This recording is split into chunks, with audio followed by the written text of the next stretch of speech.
Tracy Lowe, DCL Assignment 2.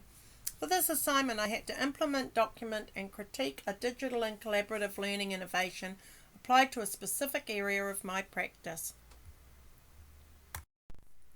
In DCL Assignment 1, the response of staff and leadership to the students going onto gaming sites without permission during learning time was to block sites so that students couldn't access them while at school. When investigating this option, I discovered that blocking games students can access outside of the classroom is not going to help them develop the critical thinking skills and key competencies they need. I wondered about the fact that rather than controlling access, I might look at ways I could use their interests to develop these skills.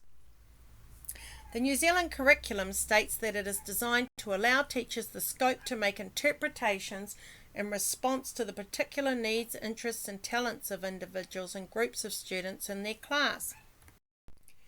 Furthermore, the goal of the key competencies, thinking, using language, symbols and text, managing self, relating to others and participating and contributing, are to develop capabilities for living and lifelong learning. In order for this to happen, opportunities to develop the competencies should occur in social contexts. I had noticed that when the students were gaming, they were engaged, cooperating, problem solving, and learning the various aspects of play by working together, observing each other and giving feedback. This is what led to my innovation, using gamification to develop systems thinking, problem solving, and critical analysis skills. My goal was to use gamification to replicate and extend the positive learning conditions that I had observed concerning the key competencies when students were collaborating to play online games.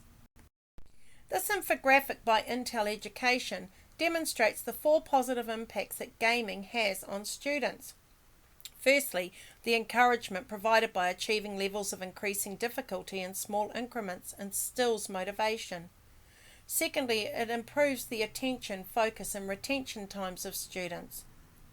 The social skills being learned when participating and interacting with others help students to develop social skills that are applicable to their real-world lives and relationships.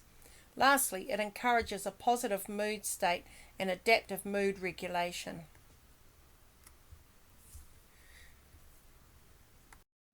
Jane McGonigal describes engagement seen in students when participating in gamification as including more curiosity, more determination, more optimism, resilience, and learning faster from mistakes. This comes from getting immediate feedback, the absence of the fear of failure, and the fact that when gaming they learn from failure. They also get the opportunity to apply their learning without the fear of the failure being a permanent state on which they'll be judged. I realised that I couldn't just pick a random game platform and expect it to do all these things. I needed to understand what I was using and the expected outcomes of using it. Literature review on web application, gamification and analytics states that one of the fundamental reasons people play games is because it helps them get into flow. Flow is a specific kind of happiness that is described as a state of absorption in one's work. It is characterized by the loss of self-awareness, intense concentration, and a loss of sense of time, which reminds me of the saying, time flies when you're having fun. When gaming, they feel they're being perfectly challenged, where the challenge is neither too hard, which would overwhelm them, or too easy, which would bore them. The most important condition for achieving flow is a balanced goal that is challenging for the participant while being within their capabilities. As the participant's skills develop, so does the challenge in order to ensure the goal remains balanced. It is referred to as the flow channel and can be seen in this table based on a diagram from Mahali. A podcast with Nicole Lazaro describes the 4 keys to fun in virtual reality. Curiosity is the first emotion that draws them in. Then they experience wonder and surprise from playing around with it. After 15 to 20 minutes, the player then moves from easy fun to hard fun. This is what creates the challenge that gives positive intrinsic rewards when the goal is attained. People fun refers to the social interaction, the sharing and discussing, responding to each other's game creations and helping each other get through the challenges as they learn about the game. They get to go back as many times as they like to achieve. With all this knowledge and understanding, I decided to use GameStar Mechanic with my students in order to develop creative, critical, and systems thinking and media literacy.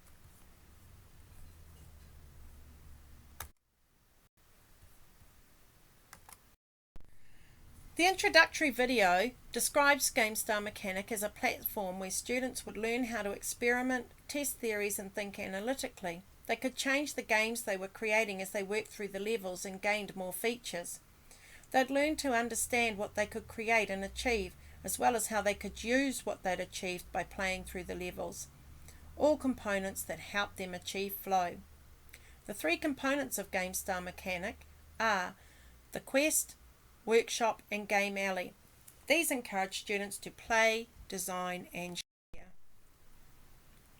In the quest, students learn the core principles of game design through playing adventure games that follow a story.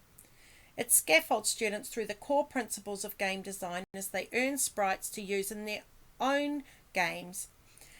As they achieve at each level, they're able to create games in a variety of styles. I had students work in pairs to create their first game. I paired students with a buddy that had achieved 1 or 2 levels above them in the quest. As they designed their games, they naturally interacted with each other to solve problems, think critically, test out theories, and make adjustments. They could go back and play the levels of the quest to solve problems and get ideas. Each student also had to follow 5 other people.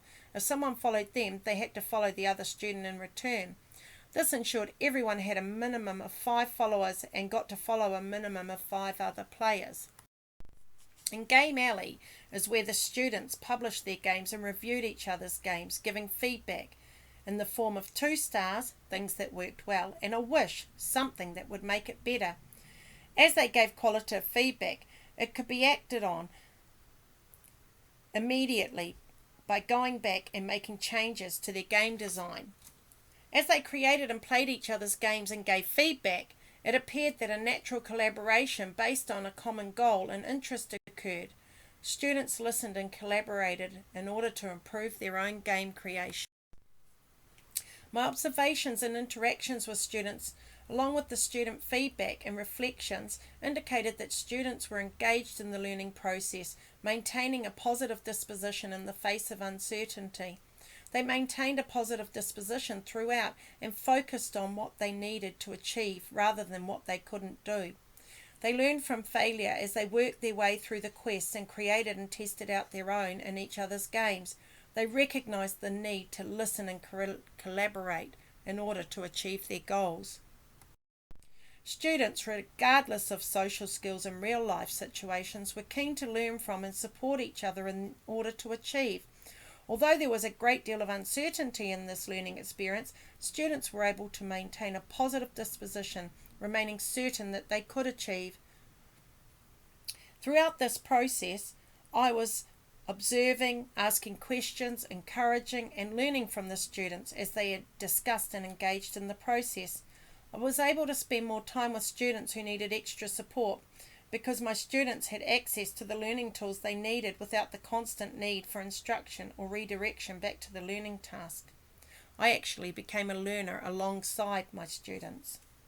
They were engaged throughout the entire process and keen to interact with each other, spontaneously interacting and helping each other, and testing out their own and each other's games in order to help their peers and themselves. Critical feedback was instant, and they were able to accept and act on this feedback immediately. It was sought and accepted in a positive manner. The opportunities to develop and apply the key competencies were clearly evident in the gamification process. This was also evident in the reflection and goal-setting phase, where students interviewed each other, another instance that surprised me, as students were keen to collaborate to interview each other without concerns for who they would normally get along with.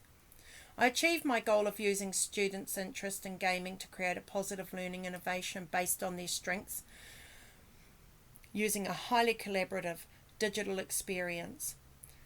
My experience has supported what I discovered when exploring the professional readings, videos and podcasts, and serves to present another piece of evidence that supports the use of gamification to develop the New Zealand curriculum key competencies in a highly engaged and positive way.